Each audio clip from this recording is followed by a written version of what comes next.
And we are live. This is the MMA Movement live chat for this week, starting the start of May. Beautiful. It's the 5th of May, and I'm your host, Robert Palin. And as always, I am joined by Sean Taylor. You can find Sean at any boojum in Ireland or any Cavan local. Sean, how's things? Good. Distinct lack of boojums in Cavan, which is unfortunate, but you know, what can you do? Plenty of locals, I'm sure, though. Yeah, they're all closed though. So. Yeah, that's the problem. Officially, anyway. Yeah, officially, yeah. I'm sure a lot of them are letting people in the back door. That sounds a bit weird, but let's move on. It's fight week. It's actually officially fight week. For the first time in like a month or probably even more, we have a UFC fight coming up.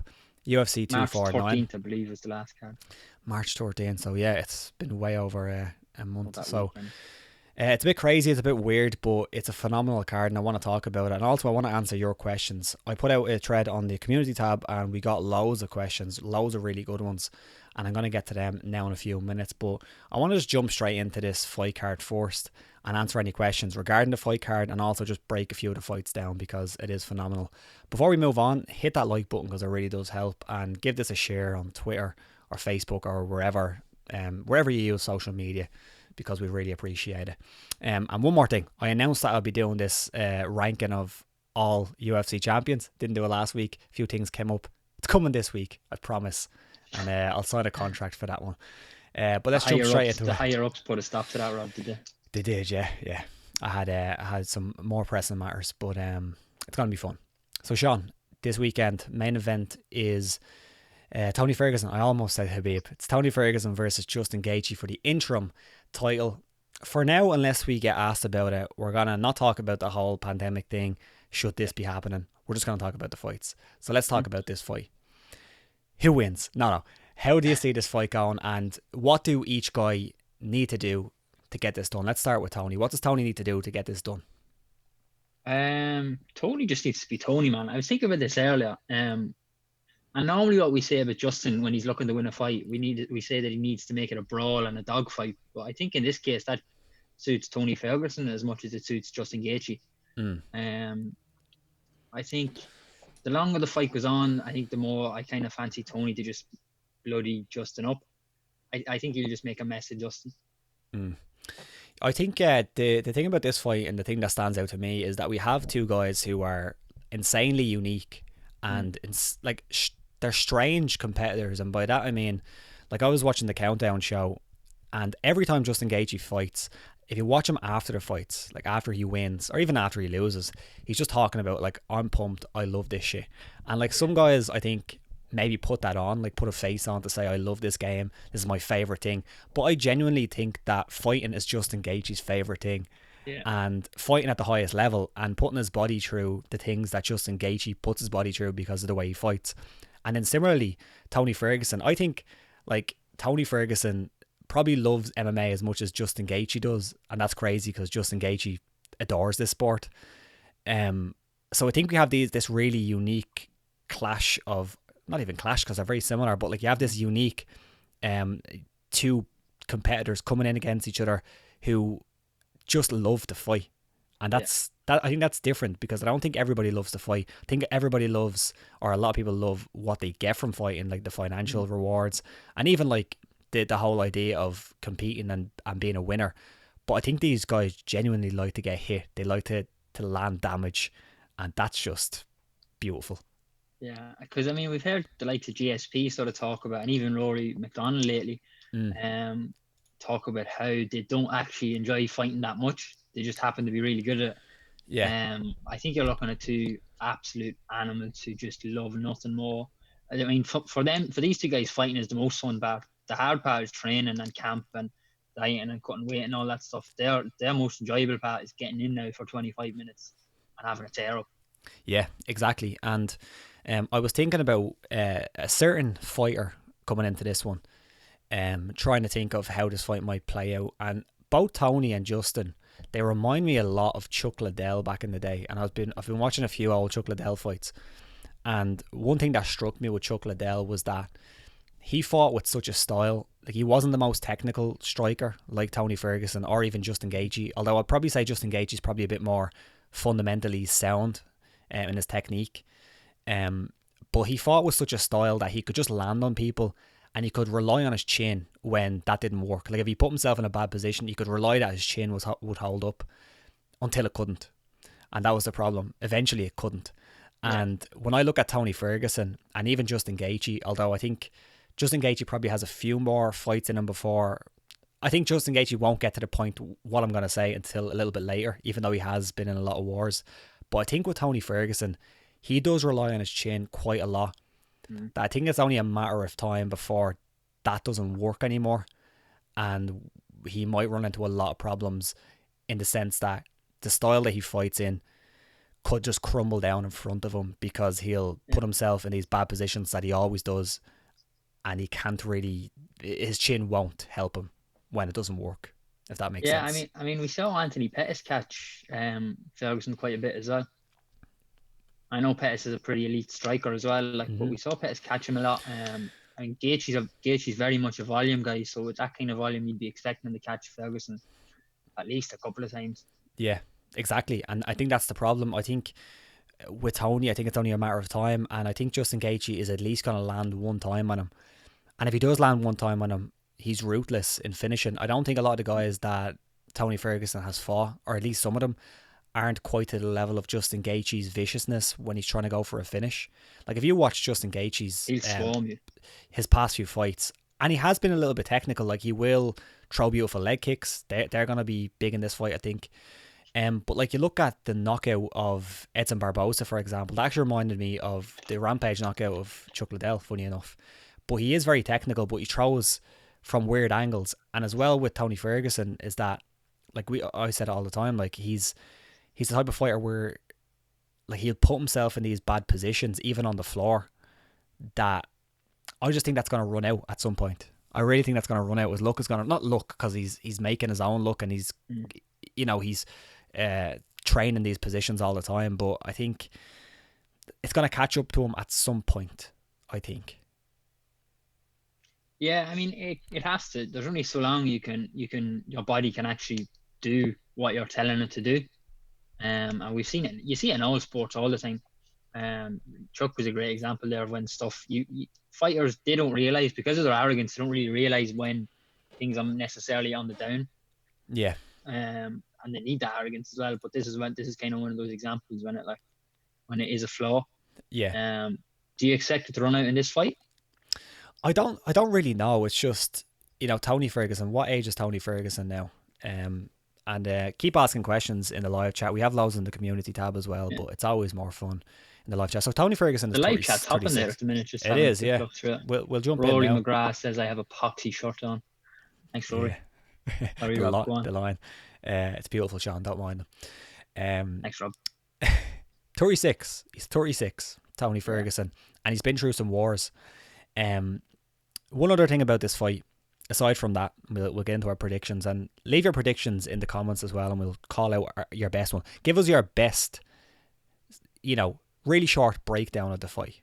Like not really long, but if it's really short, like one sentence and maybe 2 lines or something, and we'll read it out. But one other thing about this is that I was thinking about the whole camp situation, and I was listening to Trevor Whitman, who of course trains Justin Gaethje, and he says that Justin Gaethje, before he got with Trevor Whitman, before he really started training MMA properly, he just used to like go from gym to gym. He barely sparred. He just went in, and the first time he actually came to Trevor Whitman's camp, he said, "I'm here to fight."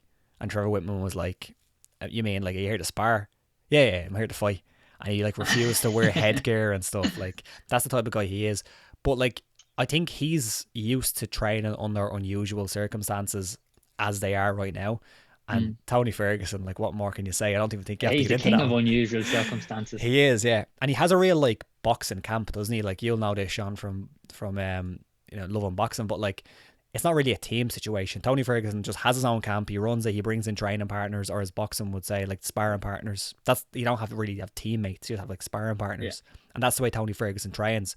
So I think these two guys are, like, the perfect two guys to fight during a pandemic.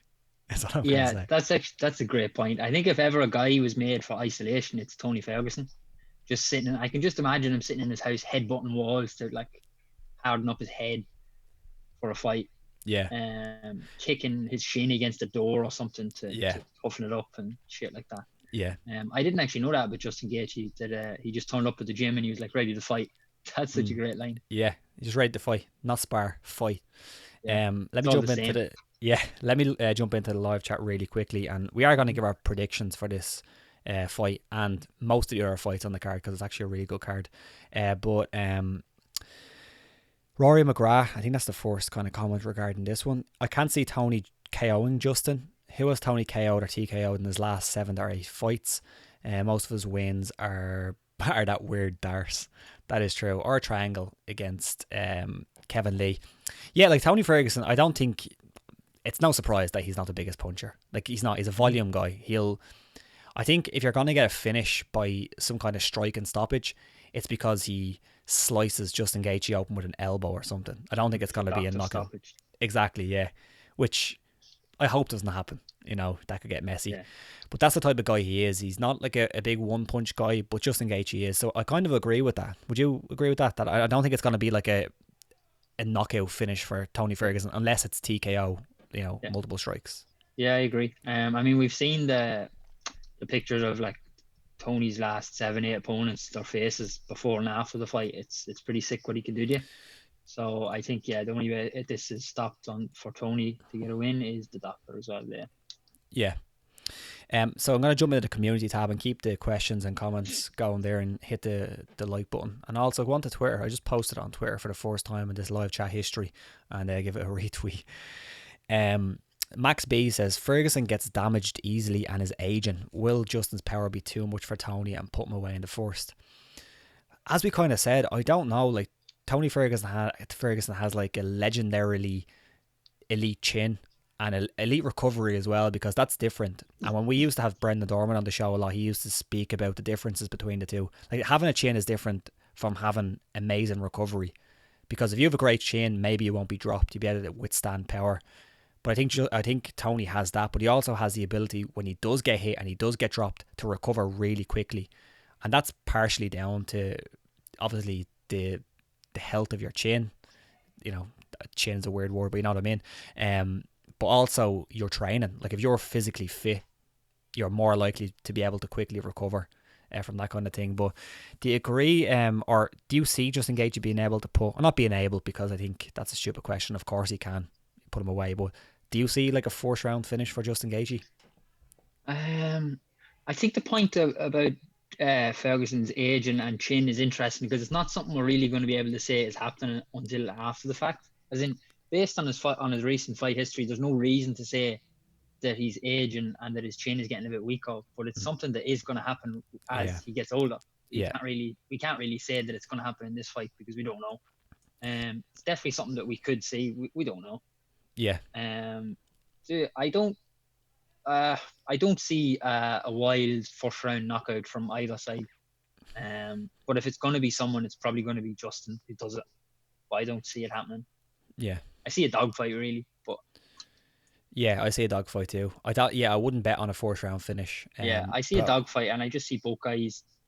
Like from what we've seen in them so far, or like in their career so far, like they both have chins from other planets. So there's no reason to see either of them getting sparked in the first round. Yeah.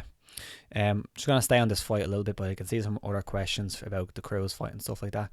Pompa Psycho said Young Sean's pajamas are on point today. Boss level 9s. There you go. They're not pajamas. It's a lovely Nike t-shirt.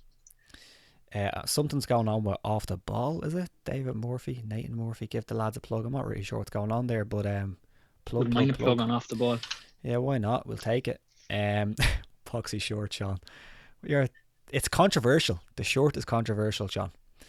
That's all I'll say. It is controversial. It's colourful. It's loud, is what it is. Yeah.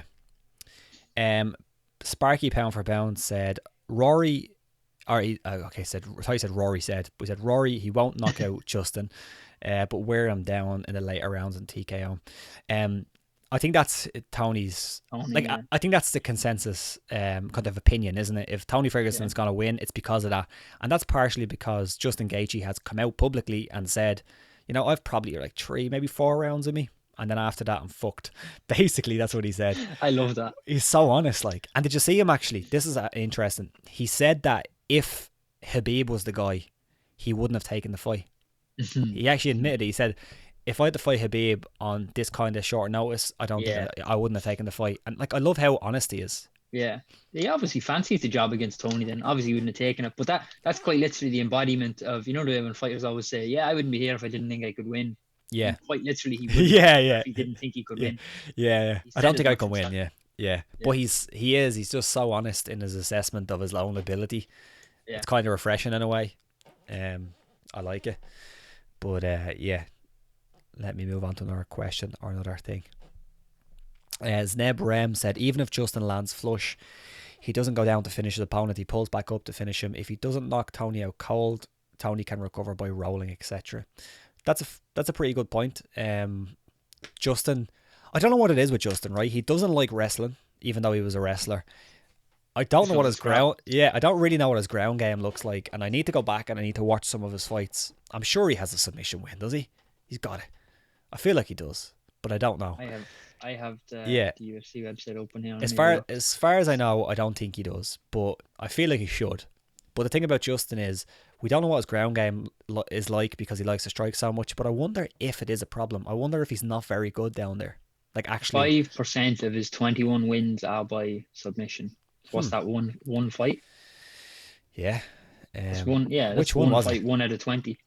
And which one was it? I'm scrolling through and I can't even see it. Bet you it was recently. Someone let us know. Justin Gaethje apparently has one submission win, and I don't know what it is. But yeah, good point. He doesn't really like to follow him down. And to be honest, I don't think that's a bad thing. Like, if Justin Gaethje can hurt Tony Ferguson on the feet and lets him back up, Tony Ferguson, as we said, legendary recovery, but there's only so much he can take there. You know what I mean?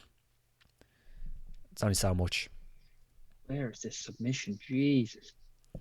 Sparky pound for pound. You can't find it. Sparky pound for pound. All I'm going to say is it's a shame Tony didn't fight Habib. We know. But the fight is going to be violence and violence. Yeah, it's an unbelievably violent fight. Yeah. This fight is utter violence, blood, damage, CTE, you name it. This is it. Yeah.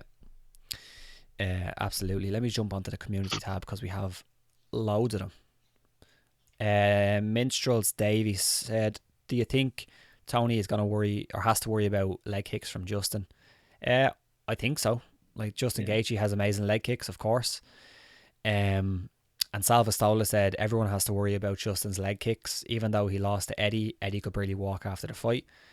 Yeah, that's true. I think as well with Justin, like, I think to a certain extent he's going to want to lay it all on the line, and, you know, he says he only has so many rounds in him. But I also think he'll know how big this fight is, and I think he's going to game plan this one, and he's going to have a good game plan coming in. And I think that's going to be a part of it. So I do think so. But also, Tony seemingly doesn't get hurt by leg kicks. I don't know why. And he's probably because his legs are steel or something. Yeah. Actually, I don't know why. It's because he punches. Because he kicks steel. That's why. Yeah, he's probably replaced his bones in his legs with steel girders or something. Yeah. But yeah, he has to worry about them. But he also has like crazy footwork, and he's hard to hit with leg kicks. So there is that as well. I want to get a prediction off you, Sean, and then we'll kind of just move on to questions as well. I know we've been on questions, but you know what I mean. Loads of different questions. But yeah, what's your prediction? Your official prediction?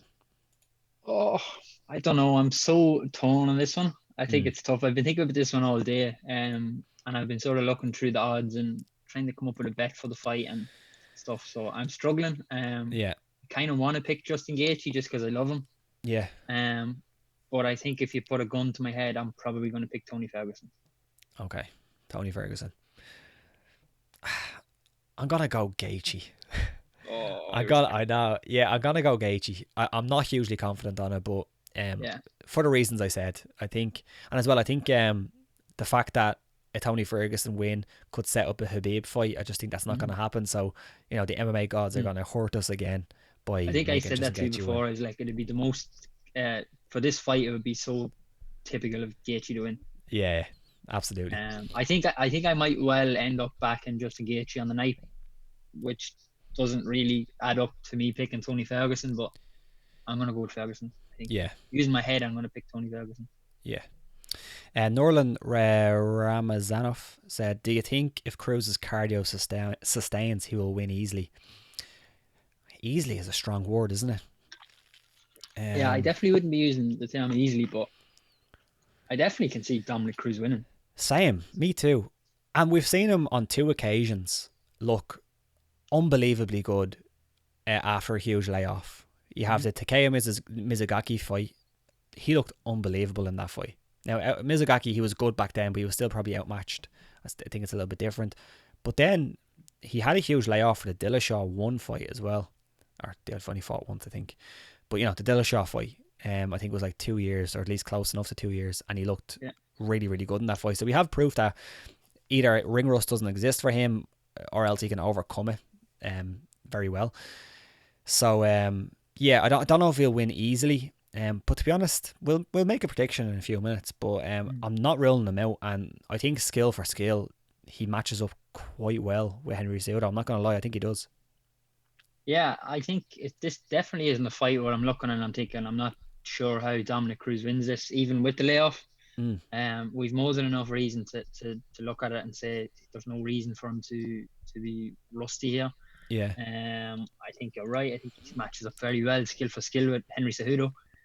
He's going to have an advantage in the size department as well. I'm not giving my official pick, but I'm definitely having a look at Dominick Cruz at 7-4 anyway. 7-4, man. Yeah, that's good. As well with Dominic, I think we spoke about this last week, but I think the fact that it is a short notice camp, and I'm pretty sure he said this as well in an interview, that's actually a good thing for him, because I think he stays in shape anyway. Like, he seems like a guy who would. So the fact that he doesn't have time to injure himself, I think is a good thing, because we know he has problems with that. It's quite unique, that, isn't it? That a guy can sort of doesn't get affected by ring rust, and the short camp suits him, and he can just basically roll up and fight. Yeah, that's perfect for him, I think, and especially at his, not gonna say age, but like maybe his experience level. That I don't think he that's partially why I don't think he gets ring rust, is because he's been in there so many times. He knows what he's doing. The age one is interesting as well, because he might, like, physically be whatever age he is, quite old, but I mean, he doesn't have years of tear on him as well because of the years he's been out with injury.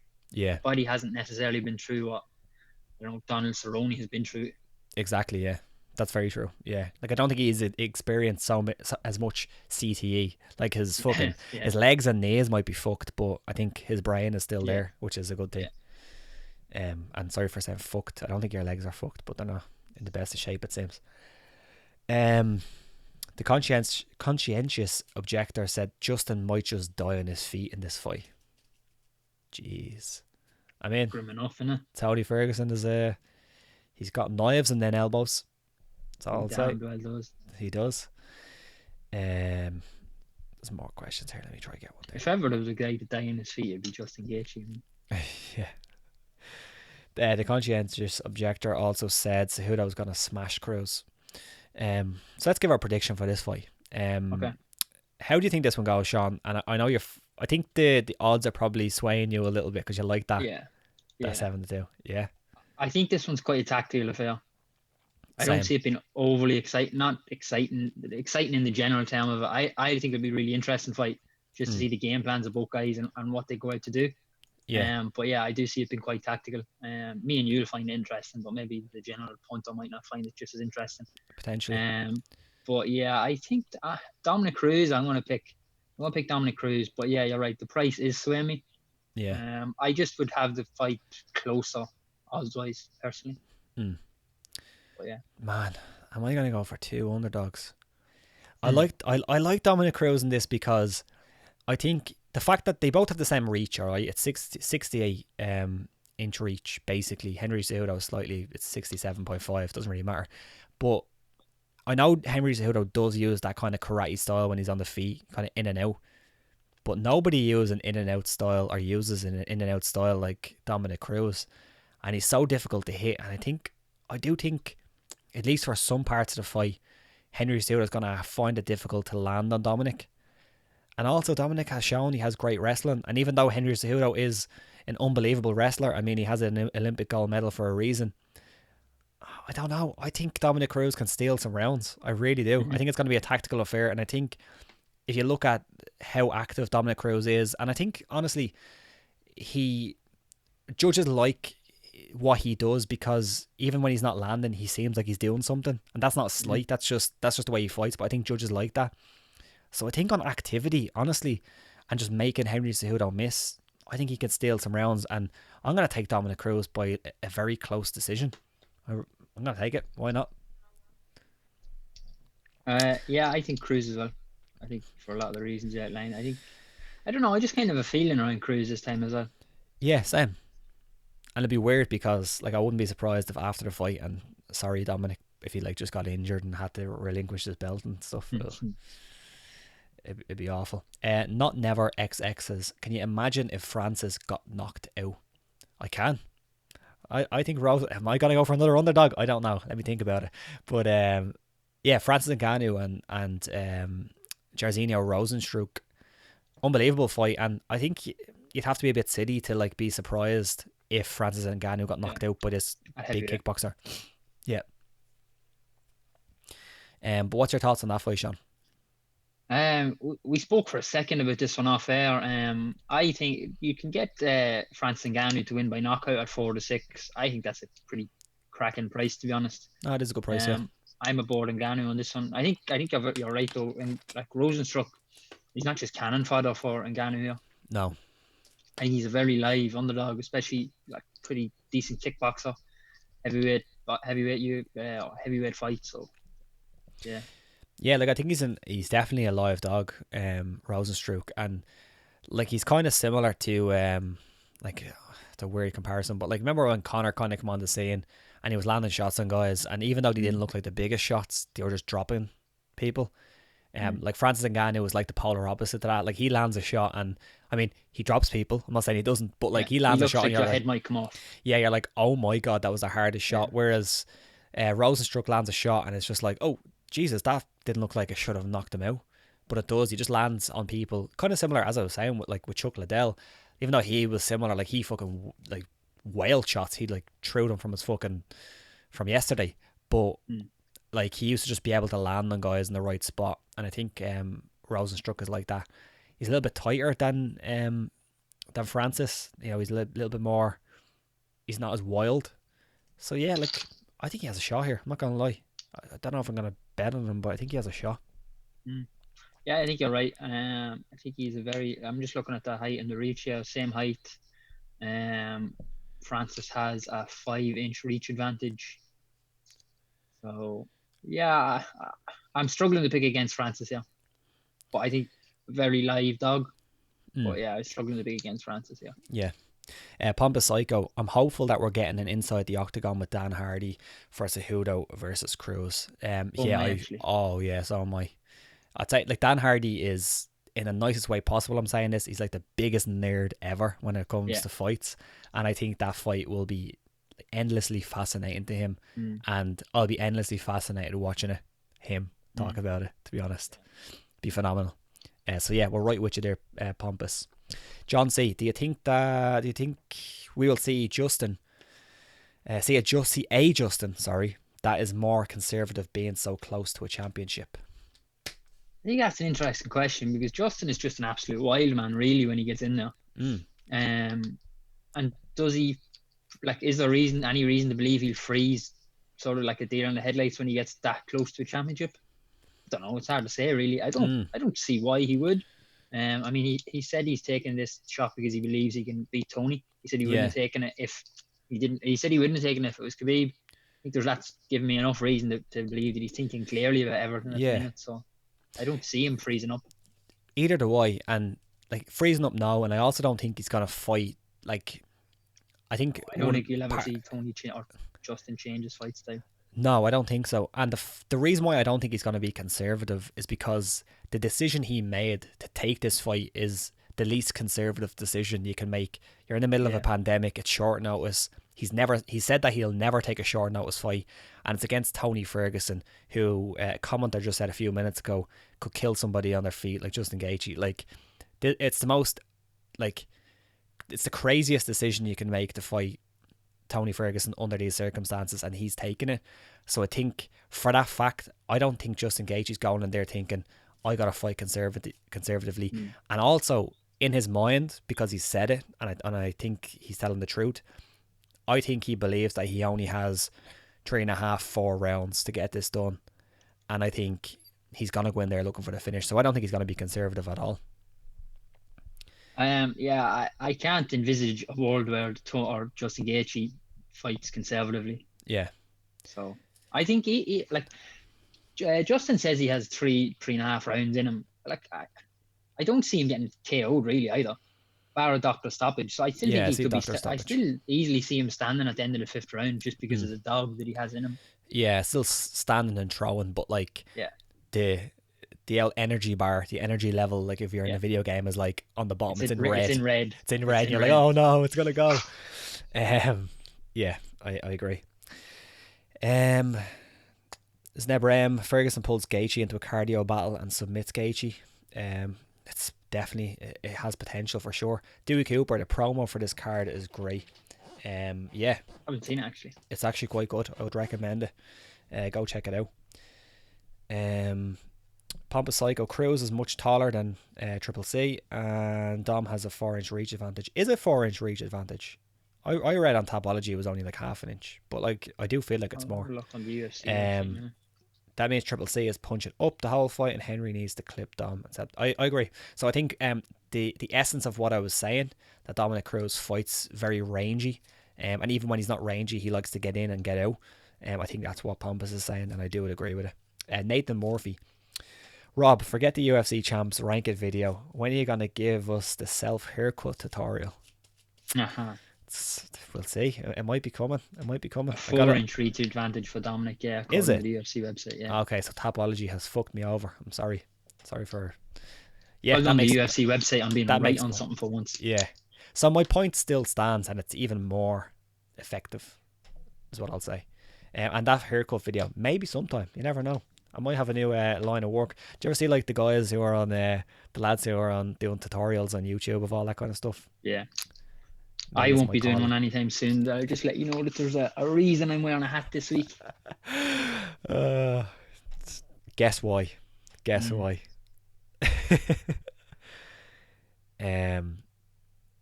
Not never. I want Tony to win, but I can't really see him getting caught in the first round. It's always Tony's worst round. Or I can see him getting caught. Yeah, it is. It's always Tony's worst round. He's kind of like, you know, that type of guy who likes to feel his opponent out. And as we said, you know, he relies on his chin a little bit. Like he'll take a shot to give a shot. He'll take a shot to see what the guy's throwing.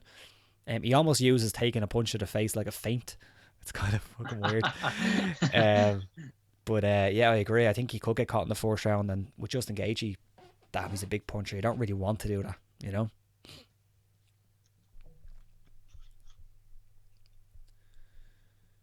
Zneb Rem, how the heck would Gaethje react to an Imanari roll? I don't know. We haven't really seen Gaethje's ground game, and I'm very curious to see what he looks like there.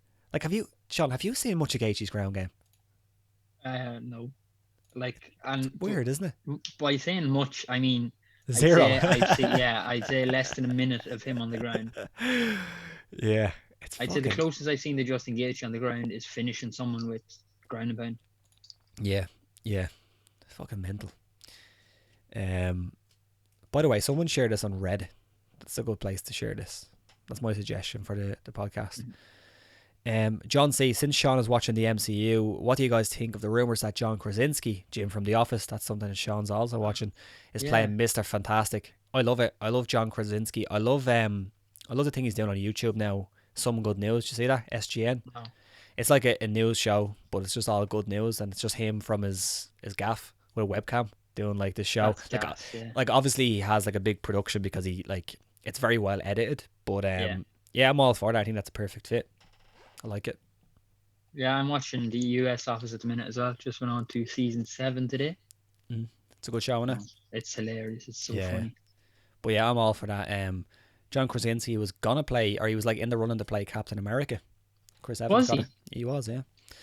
Darren Till really good at Twitter, or are we just seeing him slowly lose his mind during quarantine, Sean? I think both.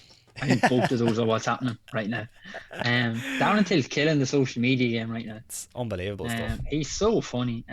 Even if you just like his posts are very funny, but even if you just look through the comments on his Instagram, they're so funny. Yeah, just drop something there. Him and Mike Perry comments on all his Instagrams as well. Have you noticed that? Yeah, I know. Darren they're getting to a bit of a feud now. comment about being a fat bastard or something. Yeah, they have like a little feud going on now. Yeah, Like remember, so funny. I put up. Sorry, 1 second. Grab that. I put up a post about that. Him and Mike Perry kind of going back and forth, and people were like, "Oh, it's been a long time since the spa days." Remember that video of Mike Perry and Yoke saying, "Do you want to go for a spar?" Wasn't it a spar? Yeah, and the accent issues. Yeah, he thought he said a spa, which would be funny. Imagine Mike Perry and they going for a spa together. That'd be weird. Yeah. I know Ben Askren. This is again John C. I know Ben Askren was a champion in ONE and Bellator, but Ariel Helwani has been looking impressive while punching a ball on a string attached to his forehead. Who would win in a striking match, Ben or Ariel? Sean. Ben fucks him up. Ben does fuck him up. As good as he's looking with that ball on the string. Sean, you actually have the ball on the string, don't you? Yeah, I bought one there a couple of weeks ago. Yeah. Tell you what, that hurts, that ball on a string. It comes back at you, and if it lands in the wrong place, it's not fun. Yeah. There you go. It's hard. Some of these guys that Ariel's retweeting are making it look easy. I know. Because they're the good ones, Sean. They're the good ones, Sean. Yeah, I know. They're the guys who actually put their money where their mouth is and stop talking the talk. Exactly. Yeah. So when are we going to get your video? I'll have a video for if we do one next week. I'll have a video. I'm still practicing and getting better. Fair enough. I can get a few elbows in there, shot up them elbows. Oh yeah, the little Tony Ferguson elbows. Yeah. Love it. Let me go back into the chat. Keep posting your comments and your questions in the chat, because that's how you make this fun. Not never. For some reason, I think Francis is gonna be knocked out by Rozenstruik. What's the odds on that, Sean? What can we get on that? Francis Rozenstruik by KO is quite big. It's 4-1. Sorry. Wow. There you go. Wow, that's really good. Jesus. Very big. Yeah, that's the thing kind of with this fight as well. I mean, we've been wrong with this before, but I mean, do you really see it going to a decision? I don't. Like whichever way it goes, I don't. Well, it could be the Derek Lewis fucking Francis fight. I don't. We're not seeing another one of them. So. I hope not. Rory McGrath. Any word on corona screenings of some sort before these fights? There's 2, isn't there? They're doing they're doing the swab thing up the nose. Sounds horrible. And they're doing an antibody test. Now I did see that some doctor, I'm not sure if they're who exactly they are, but they said that wouldn't be enough, but they are doing some. I don't know if it's going to be enough. The thing with it as well is they're getting tested twice before the fight night, isn't it? As well, or something like that. Yeah, I think so. Yeah. Cowboy doesn't come in until Friday. So what good is it? Even if you test him twice, what good is it? Because you're not going to get the results that quickly. Yeah. I don't know. Cowboy flying on a Friday seems a bit of a joke, to be honest. He's driving, isn't he? He's driving, yeah, but that seems a bit of a joke, to be honest. Yeah, it doesn't seem like enough time to do. Do you see? I don't know if this was true or not, but I seen someone tweet that USADA are sending out do-it-yourself drug tests. Jesus, lads, come on. Bush League. Speaking of the coronavirus, you may as well send out a big signal saying, "Lads, juice, we're here, fucking you." Yeah, exactly. Just put someone else's piss in it, you'd be grand. Did you see Brendan Schaub this week? Yeah, I did. Yeah, I don't know if I can play it here. I'm not sure. I can't, but I'm sure everyone has seen it. Probably copyright us because we're going to call him a moron. Go onto the Boris Sheena depot and you'll see it. But Brendan Schaub talking about what happens if a fighter gets coronavirus. What'll happen? Will they pull the fight? And his response was as if it's a question. I know. And his response was, maybe they'll just ask the opponent and see if he still wants to fight. Yeah. And he was like, I'd fight somebody with coronavirus. Yeah. He's like, and then he and said, his producer, by the way, his producer was like, oh my god, you're a moron. Yeah. He's like, oh my god. His producer was there wearing a mask as well. Yeah. Because obviously I assume they don't live together. Yeah, I assume so. But they looked like they were in the studio as well. Yeah. But I loved the bit as well where he's like, I hope they don't pull the fight if it happens. And he said, I hope it doesn't happen to one of the big fights like Tony and Justin. Mm. I mean, this I seen the stats today. There's 70,000 people dead from this virus in the US. Like, it's not a joke. Yeah. So he's a moron, man. And he's so accepted as being an authority on the subject just because of who he is. And he has a job with Showtime where he's doing this big show. I don't get it. An idiot, like. He's a fucking idiot. What I said was, is that too many punches to the head, or is that like just being an idiot? Probably a bit of both, maybe. I'm not sure. But I think people wanted to see your reaction to that. Yeah, I think the man's a fucking moron. Like, just think about what you say sometimes. Think before you speak, you idiot. Like, yeah. So, he'd fuck me up now if we ever came across each other. But of course, yeah. Doesn't make him any less a moron. Tonic Moss. I think Cejudo was improved so much in the past 3 years that he'd be too much for Dominic. Maybe. Yeah. We could. I think there's probably a reason to believe Henry's improving every fight. Yeah, absolutely. Pomacayco's official prediction: the Dominator via a 720 spinning flying knee KO fourth round. Love it. As Garbrandt showed that you need to make Dominick Cruz pursue you, because if you pursue him, he makes you look silly. Yeah, and that was an amazing performance by Garbrandt. Amazing. Conscientious objector. Sorry. I hope Cruz wins. Rozer is a savage. I agree. He also said that Brendan Dorman does some of the best breakdowns. I agree. Go check out Brendan Dorman. Does phenomenal work. Brilliant. Minstrel Davis. In what round does Biggie Boy have his best chance of finishing Francis? Would it be smart for him to go for the finish? Like a heavyweight, I think it's always smart to go for the finish, isn't it? Like I mean, that fight can end at any minute. Yeah, realistically, any minute. Yeah, Francis slows down sometimes, so you never know what happens as the fight goes on. Yeah, Francis' average fight time, is just looking at his stats on the UFC page, is like 6 minutes. So yeah, he hasn't been too far in fights. No, he hasn't. I hope that he has improved, because his last few fights, or let me get his record up for a second. But the problem with the Stipe Miocic fight, or after the Stipe Miocic fight, was that like we wanted to see how good he looked in terms of his ground game and stuff like that. And then we didn't really see it yet. And I don't think we're obviously not going to see it against Rozenstruik. I can't imagine he's going to go for some takedowns. But like, he's just finished guys so quickly, and that's not a bad thing. But like, if he's next for Stipe Miocic, for example, I would have liked to see what improvements he's made to his takedown defense, to his ground game, his guard, like everything. And we just haven't seen it. So I'd wonder. FIFA King UFC said. Nebram says he's killing the reflex ball. He feels like the secret Lomachenko. Unbelievable. Have you seen the videos of Lomachenko doing the reflex ball? No. It's fucking sick. Is it? He's unbelievable at it, yeah. As you can imagine, it's Lomachenko. But he's unbelievable at boxing, so yeah, I'd imagine. Conscientious objector. Habib, or Tony Ferguson is the type of guy to make Habib Nurmagomedov leave location. Not never XX. Dana said Tough is coming back. Darren Till and Israel would be my dream coaches. Yeah, love that. I don't really watch Tough that much, but if it's happening in a pandemic, I probably will. You know? Yeah. Charlie O'Brien, I feel like if Gaethje could hurt Tony the way Venada did, he'd put him away. I actually agree with that. If you haven't seen Lando Venada against Tony Ferguson, unbelievable fight. It was Venada's first fight in the UFC, and I'm pretty sure it was short notice. And he came in as, like, everyone knew he could strike, like people who watched him in the regionals, but like he put on such a crazy performance because he has a wrestling background, but you know, he likes to strike, of course, and he put Tony Ferguson through the fucking ringer. Tony Ferguson, of course, won, but unbelievable fight. It's heavyweight. Anything could happen, according to the Rozenstruik. Talking about the Rozenstruik fight, of course. Big time. Yeah. John C. In the case of a Tony loss, does his path change based on a close loss versus getting KO'd in the first round? I'm just thinking UFC Dana wants a clearer path for Conor.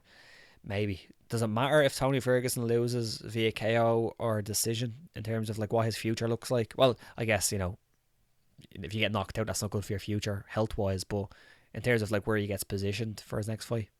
The It's hard to say. Just given the current climate, I think it's hard to say. I think we're going to see Conor v Khabib positioned very soon. It's a bit harder now that this one's for an interim title. So you would have to assume that the winner of this is next for Khabib. Dana didn't sound very promising on booking Tony and Khabib again. Yeah, he seems to be like changing his tune on it now, doesn't he? Yeah. So I don't know. It's hard to say. I don't. This isn't the way this division is at the minute at the top. I don't particularly want to play matchmaker at it.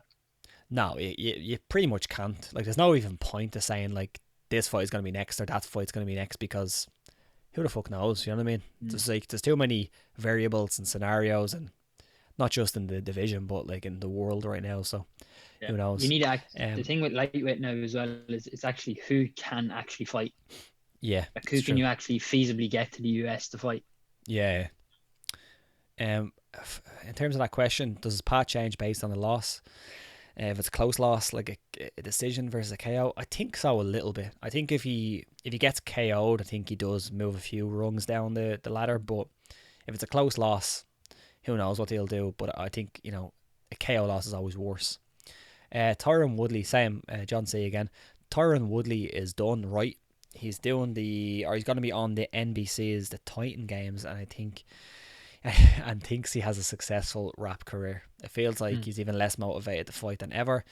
I don't know, because like we have seen guys like the Titan Games to me it looks like Gladiator. Did you see this? The Titan Games. I've seen the trailer thing for it's the Rock show, but it looks like Gladiator. Remember Gladiator? It's a phenomenal show. It's like that. So he's going to be on that. I don't necessarily think that he's done. I don't think that's like, I'm a celebrity, get me out of here or whatever. Yeah. It's not quite that level of, I'm not a celebrity anymore type thing. But like we're seeing Jorge Masvidal do a reality show and come back even better. So I don't necessarily think that's the reason why he's done. But I still don't think he's going to get back to a title. He's not going to win a title anyway. I think it's too late. Tyron bores me at the minute. Yeah. Yeah, I was quite excited. I was pretty excited for that Leon Edwards fight. That was one I really wanted to see. And now he's just calling everyone out left, right, and centre, and it's hard to believe that he has any intention of fighting anytime soon. Yeah, nothing to make you believe, because he kicked up a fuss about having to go to the UK to fight Edwards. He didn't really want to do that. So he's just talking at the minute. It's boring, to be honest. It's not really Tyron style either. I haven't really seen it from him, so it does kind of just look like he's trying to get some relevance. Yeah. Headline. Yeah, for sure. FDMZ, I got Gaethje winning. He's a savage. He'll probably catch Ferguson and TKO him late in the first and second. James Mosley, if Cruz wins, does the bantamweight division get held up? It's a tough question to answer, because I think every division is almost see what happens. But I guess if you're gonna base it on history, then probably. Yeah. You'd have to think so. John C said his favourite segment every week is Sean calls Brendan Schaub an idiot. I think we all love it. Yeah. I'll stop when Brendan Schaub stops saying stupid shit. Cashel Hamla on the community tab asked, of these two options, which do you believe is more likely to define the main event? Define Justin's leg kicks or Tony's elbows? Tony's elbows, I think. I agree. Tony's elbows. Yeah, Tony's elbows for me. There's more of a chance that they're going to be more devastating. Yeah. I mean, Tony can like has done in the past. He can get a fight stopped by a doctor because of his elbow. It's hard to see Justin's leg kicks having a similar effect. Yeah, and if you're Cecil Peoples, the judge, he said that you can't win fights by leg kicks. So Cecil Peoples. But yeah, I think that's right. The next question, I should have researched before, because it's a very good question. So we're going to have to think off the top of our heads or try search it really quickly. But Donald Cerrone will have fought, this is a Thomas Broom Jones. Donald Cerrone will have fought Aloy Quinta, Tony Ferguson, Justin Gaethje, Conor McGregor, and Anthony Pettis in a 370-day period after this show. Is that the most demanding calendar year or thereabouts in MMA history? Right. Man. Like, if it's not the toughest, it's probably up there. I'm trying to think of someone it's been tougher. But geez, that's incredible, isn't it? We're up there with one hell of a run to go on. I'm just getting his topology up now. Yeah. That's a hell of a run to go on. Yeah, they were pretty brutal fights as well on Cowboy. They weren't his easiest ones. I mean, you got a win over Ali Quinta. That was a close fight. The Tony one where he blew his nose out, do you remember? And his eye socket pop. Yeah. That was probably his own fault that got stopped. He pretty much said as much. That was an interesting one, and it kind of picks up on the point of Cowboy blowing it a little bit in the big fights. As in, surely a guy of Cowboy's experience should know not to blow his nose. He kind of said as much after the fight that he shouldn't have blown it. But I'm sure it's like it's just a natural reaction. Like it's like, oh shit. It is. Yeah. It's like, don't press the big red button and kind of job. Yeah. And then he took a loss to Gaethje, hooks and uppercuts round 1. And then Mcgregor, he lasted 40 seconds. Yeah, like the thing with Donald Cerrone, it's going to be hard to find somebody who's had a tougher strength of schedule in a calendar year because he fights so much. Like I think it'd be easier if you say like just tougher strength of schedule like in a row, you know, not just in that time frame, because like really, who are you really looking at who has fought as much as Donald Cerrone in a year? Yeah. It's generally like 2 to 4 fights where Cerrone fucking just pumps them out. But great show. Like Anthony Pettis, the guy who he's fighting this weekend, had it like crazy strength of schedule as well. This is a pretty damn good run as well. I was actually looking at that the other day. And he's fought since 2018. He's fought Michael Chiesa, got a win, lost to Tony Ferguson, beat Stephen Thompson, lost to Nate Diaz, lost to Diego Ferreira. Ferreira, isn't it? It's not Ferreira. Ferreira. Yeah. But yeah, that Stephen Thompson win feels a bit of an anomaly of the Anthony Pettis of late. Yeah. I'm struggling to pick a winner in that fight because I just think both of them are on the decline at this stage. Yeah, it's a tough one. And just in the chat there, Not Never said, Pettis and Cowboy are 2 guys you can never know how they're going to perform. And that's very true. You just don't know how the guys are going to come out and how they're going to look. Yeah. It's at 170 though, isn't it? It's at 170, yeah. Yeah. Which I don't mind. It's grand. Like, the guys don't have to cut weight. But that is very true. Caleb Wallace said, yo. Thanks for joining. And make sure everybody hits the like button. It actually does really help us out. And keep asking some questions. We're going to go for another 20-25 minutes or so. Still plenty to get to in this community tab as well. So smash it, as Pompous Psycho said. Everyone smash the like button. And subscribe as well, because there's another video coming this week. And I'm not sure what we're going to do after the fights. We'll have to do a reaction of some sort anyway. Minstrels Davis, do you think Stevens versus Cater is going the distance? I personally do, but I've seen a lot of people saying it's going to be a finish. Ooh, I love that fight. I really, really love that fight. I think it will go to the decision because I think both guys are very difficult to finish. Like, you have 2 guys who can finish very well, but also they're very hard to be finished. So if I had to bet, I'm going to say yes. What would you say? Yeah. I'd probably agree with that. I think they're just two very good clinical strikers. Kind of not a clash of styles, but a meeting of similar styles that I think we could see a tactical-ish affair. Yeah. Max B. Thought about my first question a bit more, and I have another. Will Justin's striking be as effective on Ferguson when Ferguson survived Barboza's striking with minimal issues? We have a bit of MMA math here, Sean. I love it. The difference between that for me is that Justin Gaethje and Edson Barboza are very different strikers, and Barboza is pretty bad when he's backed up, like very bad, like in terms of his striking and in terms of landing shots.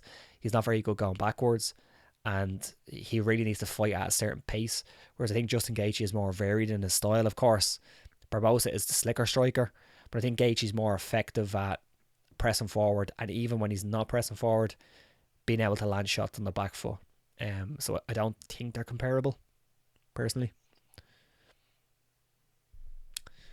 Pretty well broken down, Rob. Thanks, mate. The conscientious objector. I keep messing it up. Justin already has COO. Yeah. Justin already has scar tissue above both his eyes, so they'll be opened. Potentially, I didn't see that, but I guess, I mean, he has it in general. But you'd have to imagine that Tony Ferguson's got some scar tissue, right? Although he doesn't get Yeah, busted open too much. yeah, we haven't seen Tony bust, and normally when Tony has blood on him, it's someone else's blood. Yeah, that's true. So, That picture where he's just like drenched in someone's yeah. blood. I can't remember what fight it was. But crazy. And not never actually. Have you seen the news that has been breaking about Conor versus Jorge set for Fight Island? Did you see this, Sean? I seen that Dana said they had something else planned for Jorge Yes. other than Usman, and my first thought was McGregor, but yeah. Yeah. Yeah, so he was on he was actually on Dennis Bermudez's show, I believe. And he was asked about that news, and Bermudez asked him about whether it's McGregor, whether that's what he's thinking. And Dana said it's a possibility. So like news sites are running with it and saying like, oh, it's possibly next, but he literally just said it's a possibility. He could have asked, is GSP gonna come back and fight Yeah. Jorge Masvidal, and he Maybe. could have said maybe. So while I think it probably is something they're looking at, I wouldn't say it's actual breaking news right now. It's just something that Dana White says, and he says a lot I of think things. so. If you do want a bit of breaking news, I'll give you some now, Rob. Oh, is this good? So yeah, it's all right. It's interesting. Oh, We've mentioned them already. It's about Tyron Woodley. okay. Dana White has confirmed on UFC Unfiltered, which is of course their propaganda podcast. If anyone didn't know what it is, that they are targeting a main event between Tyron Woodley and Gilbert Burns for the card on May 23rd. White said that Woodley asked the matchmakers to send a contract for him to sign. I like it. That is a very, very good fight. Gilbert Burns is legit. Yeah. And that's a hell of a fight for Tyron to take. It is, yeah. Like we're throwing shade at Tyron, or at least Sean was a little bit. No, he wasn't. Yeah. But like, Tyron's Tyron. But if he takes that fight, that is a legit fight to take. I like it. Let us know what you think about that fight in the comments below. Neil, the security, said, I take anything involving Conor with a grain of salt. I completely agree. Yeah, I totally agree. You can just say his name and it'll just make some headlines, and you can just throw it. Yeah, it's so easy. I'll change the title of this video now to Conor McGregor versus Jorge Masvidal for the clicks. George Maskell said, Cruz reminds me of Floyd taking time off and showing no ring rust compared to the others in his field. Nate Diaz also seems to be doing the same thing. Yeah, like it's, I don't know what it is. Like what would you define ring rust as? Like just guys who mentally can perform without having that regularly, or is it more of a physical thing? It's hard to say, but what you can say is Dominick Cruz doesn't seem to be affected by it at all. Yeah, it's hard for us to describe it. Seems as we never fought competitively like that. So you can, it's ring rust is something you can only sort of put a description on after you've watched someone supposedly go through it or supposedly show some. Yeah. Here's a question for you, Sean, and another one that we should have probably researched beforehand, but like still, why not? Is this card coming up, or where do we rank it in the best cards of the last 10 years? Jesus. Last 10 years, when was that? So 2010, so what are we looking at? So you're talking about on paper, so it's got to be, on paper. On paper it's definitely up there, I think. I think on paper it's got to be up there. I think it would be better if it was Khabib in the main event, because I think it's missing a little bit of that, like an actual champion. It's missing a bona fide style. Yeah, I agree. But aside from that, like, I mean, if you look at it from top down, it might be the greatest card as a whole. Main card, I'd probably say no. I can't think of any off the top of my head, but there was definitely other main cards that I feel like were better. Yeah, I mean, the early prelims are fucking deadly as well. Ryan Spann, Sam Alvey, Bryce Mitchell, Charles Rossa, Vicente Luque, and Nico Price. Yeah. That's a hell of an early prelims. It is. Yeah, it's phenomenal. So, yeah, I think the full card, it could be. Like, I mean, it's very, very good. I like it. Let me jump into this here. Dewey Cooper said Woodley will KO Burns, potentially. Although the conscientious objector said that's a bad fight for T Wood. And so did Not Never thinks it's a bad fight for T Wood. And again, it could be. It's a very good fight, very competitive, and fair play to Woodley if he actually does want to take that one. Come up. That's a win that can get Tyron sort of back in contention. Yeah, for some big fights very quickly. Yeah, I agree. I wish I researched that last 10 years question, because That's that's a one good you one. could do another live chat on if you want. Yeah, it is. Yeah. Mitchell Davis. I see Hall keeping Jacare on the end of his punches for 3 rounds to coast to a decision. Jacare calls robbery because he's old and thick. All right. Is that a hot take? That is a hot take. Old and thick. But it could happen. Like I can't remember who said it, but someone said it in the chat that Pettis and Cerrone are the type of guys. Ferguson's the type of guy. Pettis and Cerrone are the type of guys who you don't know if they're going to perform when they get in there. Uriah Hall is very similar in that sense. Like, you don't know who's going to show up, what type of Uriah Hall. So I always find it difficult to pick him in a fight, but I think this should be him winning a decision, something close to that. Question for you, Sean. If Cruz wins, is he the undisputed GOAT at bantamweight? And to Mitchell Davis, he already is. It's a tough one because he hasn't really had the. I would probably say he's. Yeah, in my opinion, he probably would be the GOAT. It's a tough one to argue for sure and definitively because he hasn't had that run that, say, Jose Aldo had at featherweight, or that even Max had at featherweight, or that Anderson Silva had at the division. Hasn't had that definitive run where he cleared out a division. In the UFC, yeah, because he's been out for so long. Like, I mean, yeah, he has only one loss aside from the Faber loss back in the day in 2007. He has one loss to Cody Garbrandt. That's actually his last fight, which is crazy. His resume is very impressive as well. So. Yeah, it is. It's phenomenal. It's just, I think I'm gonna say yes, because what he done, and but I think that could be easily beaten with a few more wins. You know, like somebody else with a few more wins, just because he's been so inactive. Yeah. But man, I love Dominick Cruz, and what a story it would be if he comes back and he beats Henry Cejudo this weekend. Like, what a fucking story that would be. Phenomenal. It'd be unbelievable. I'd love to see it. Not that I don't like Henry Cejudo, but I would love to see it. Yeah, I'd like to see his cringe talk like stopped. Yeah. Soon. Yeah.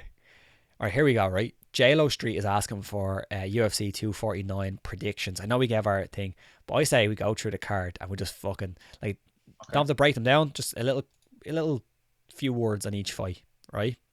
Mm-hmm. So we already talked about the main event. I'm crazily going with Justin Gaethje, and you're going with Tony Ferguson, right? Yeah. Co-main event, again, crazily. I'm going Dominick Cruz. I'm going out on a limb. We're both going Dominic, yeah. Dominic. Okay, Ngannou against Rozenstruik. Ngannou by KO. Rozenstruik. Oh, I know. You've a hell of an actor coming up here. I know. Jeremy Stevens, Calvin Kattar. Calvin Kattar. Greg Hardy, Jorgen De Castro. I think I might have a pick on Jorgen De Castro here. Yeah. I'm going to go Hardy. Too athletic, I think. Cerrone Pettis. Fuck, man, that's a tough fight to pick. Yeah, I've gone back and forth on this one. I think I said last week that the training and isolation thing will have suited. Not too much will have changed for Cowboy just because he's out on the ranch with his own guys there all the time. But I mean, what Cowboy shows up, what Pettis shows up, who knows? Yeah. I probably won't have a bet on this fight, but I'm gonna pick. I think Pettis is a more skilled fighter, so I'm gonna pick Pettis. I'm gonna pick Pettis too. I do think that's a good point about the whole ranch thing. Pettis also said that it's been one of his better training camps because of the quarantine. He's had like basically one-on-one training with his coach for the first time in forever, or a long time. It's one of his better camps. I know. It's been my best camp. Comment actually who your picks are in this as well. In the comments there, and there's 41 people in the chat. So let's bump them likes up to 41. Like, why not? It's easy, man. It's easy. It's just one click of a button. This is a fun fight. Fabricio Verdum versus Alexei Olenek. Who'd you have? Verdum. Same. Like, I was listening to a few podcasts and they were talking about, but what happens if it goes to the floor like Alexei Olenek?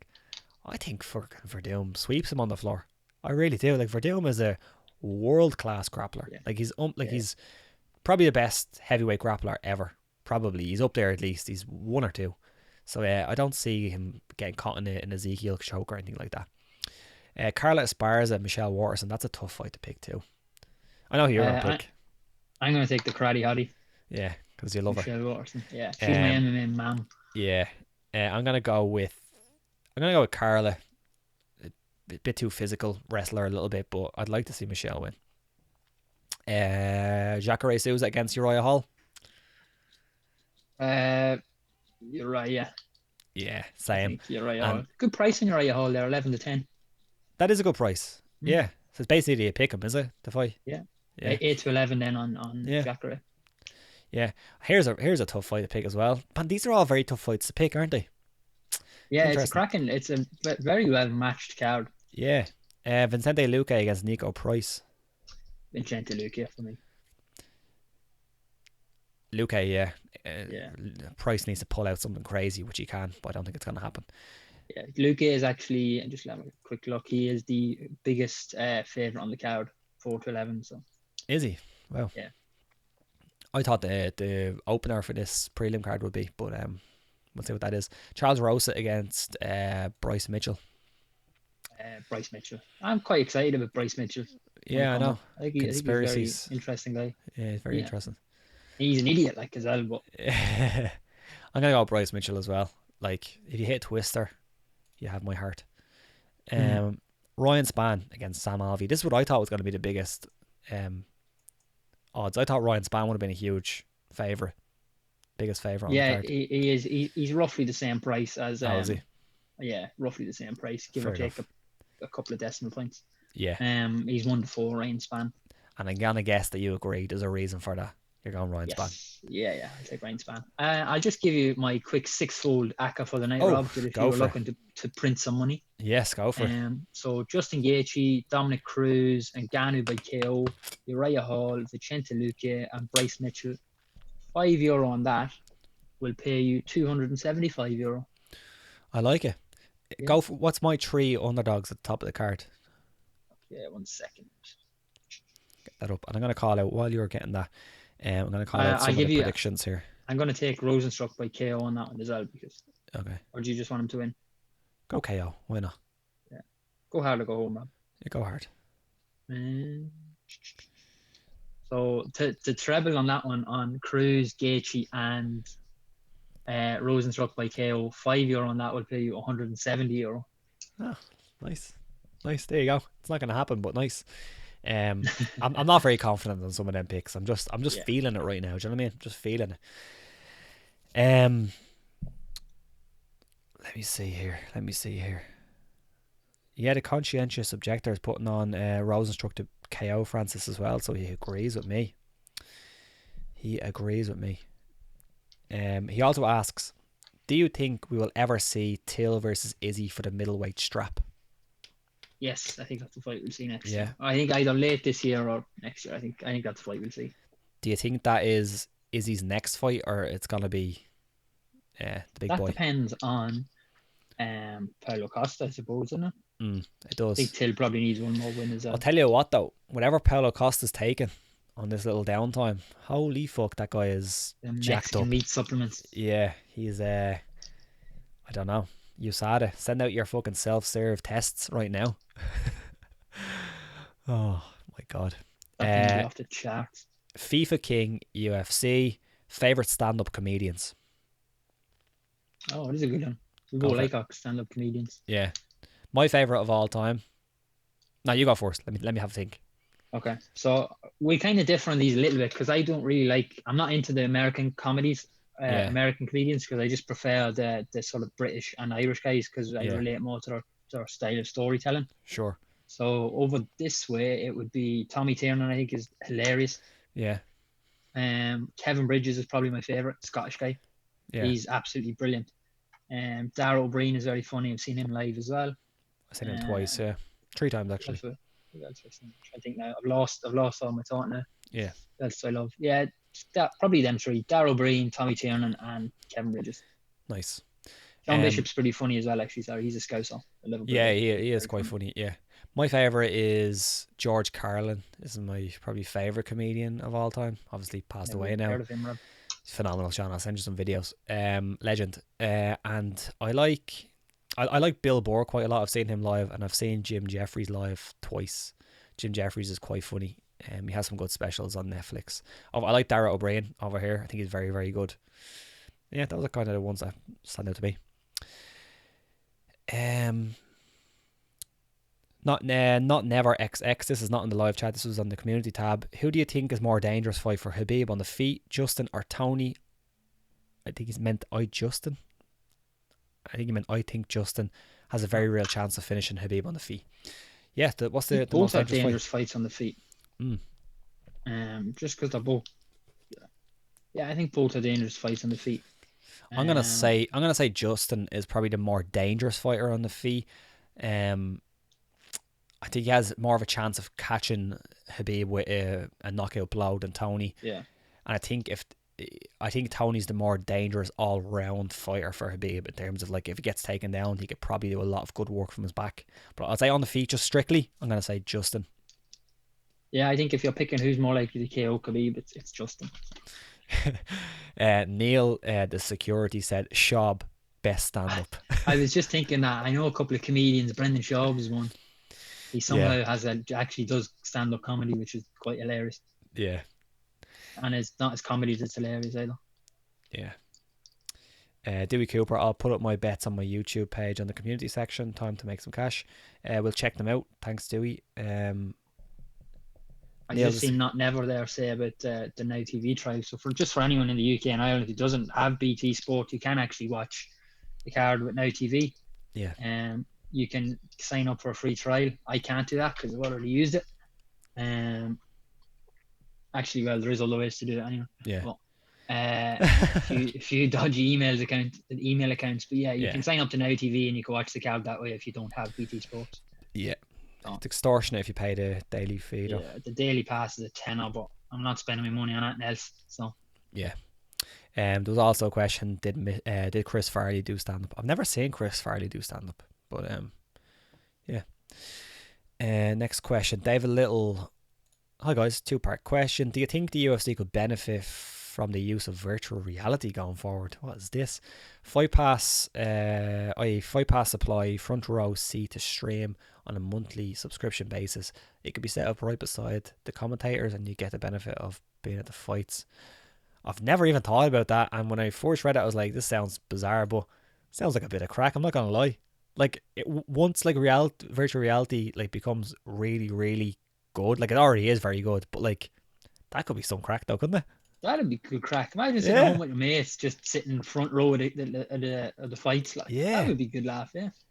The only thing is though, is when you're at fights, you don't even look at the cage most of the time because you're looking up at the screen. So like you'd be trying to look through the cage, the mesh, and you'd be like, fuck this, let me look at the screen. I'll probably get bored and then like look at my own screen.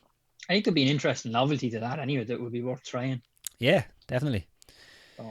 Second one, can Sean and Rob put together a nice 6-fold Kill Me Later for me on Saturday? We've already done it, man. We already done it. Go back probably 2 minutes, maybe a little bit more. I'll give it to you again. Justin Gaethje, Ngannou by KO, Dominick Cruz, Bryce Mitchell. Did I have Michelle? No, I didn't have Michelle Watterson in there. Uriah Hall and who am I missing? Nico Price. Yeah.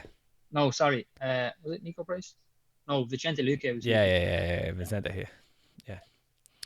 I was listening to the Man of the Myth and Chuck Mindenhall call him Vincent Luque. I was like, Vincent, unbelievable. Love Chuck Mindenhall. FIFA King.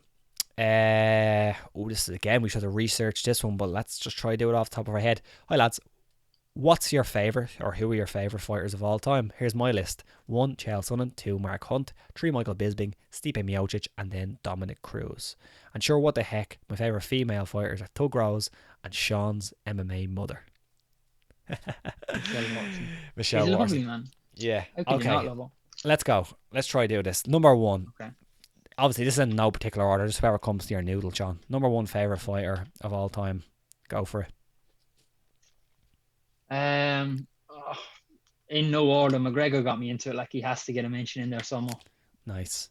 Probably not my favourite of all time if I had to put numbers on it, but it's hard not to give him a mention when he got me into the sport. Fair enough. I'm gonna go Randy Couture. Nice. Number 1. I'd say he's close to me. Probably not my number 1, but he's up there. I love Randy Couture. That guy done some incredible things. Number 2. my picks are going to be a lot more recent than yours. Yeah, as of well, I course, think. of course, of course. Max Holloway. Jeez, I'm a big Max fan. Yeah. I'll go Bas Rutten. Oh, Number nice. 2. Nice pick. Number 3. I like that. Number 3. Is Adesanya's up there, I think, at the minute. He's someone that I'm absolutely loving at the minute. Yeah. Loving watching, loving listening to him talk. Loving Very him. good. I'll give Conor a shout out. Why not? Like, I mean, like, done a lot for Irish MMA. Why not? Yeah. Number 4. Number 4, let me think. Do you know who I'll put up there? Michael Bisping. Good pick. Good pick. Michael Bisping, I like it. Number 4 for me. Who did I not go with? Dan Henderson. Nice. Big Dan Henderson fan. Number 5. Last one. Daniel Cormier. Very good. Very good. And I'll go with George St. Pierre to round it off. There we go. Not definitive, but the best we can do right now. JLo Street, what a win over, or what would a win, I guess he meant, over Glover would do for Anthony Smith. He's not going to get a title shot for at least 2 more fights with Jan and Dominic next. Jeez, if he beats Glover is the guy who just will never go away. I think he's still far away from a title fight though. He'd need to win against probably 2 more top contenders to get anywhere close. What does a win at that division do for anyone? So yeah, I suppose. Yeah. Dewey Cooper said that's a good 6-fold. And Not Never said that was a good idea. Talking about Dave's virtual reality idea. Danny Nor W. What's up with the backwards hat? Socialist Eminem. I've got a little bit of a dodgy haircut right now, so the hat is staying firmly on for now. Maybe next week it'll be off when it's grown a bit. So I didn't do my COVID cut tutorial for Sean, and he jacked himself up. Got a dodgy home haircut at the minute, so sure, man, you're not the only one. There's fucking loads of them. We'll go for another 5 minutes. Quickly, questions in. Hit the like button before this goes off. We'd appreciate it. And subscribe. Conscientious Objector said, boys, stick a tenner on Rozenstruik by KO. You won't regret it. Just saying. Pressure's coming on to get on Rozenstruik. I might have to. I know. Nathan Murphy, well lads, what do you think of Dominick Cruz's stance on ring rust? Is it real? Do you think it'll play a factor in the fight against Cejudo? That was on the community tab. We kind of alluded to this. I do think ring rust is real for some fighters. I don't think it's real for Dominick Cruz. Yeah, I think this seems to be very much a fighter by fighter basis. Yeah. Oh, yeah. MC, alright lads, if Vintage Cruz shows up, I see it being a frustrating night of swinging that air and dealing with a reach disadvantage for Henry.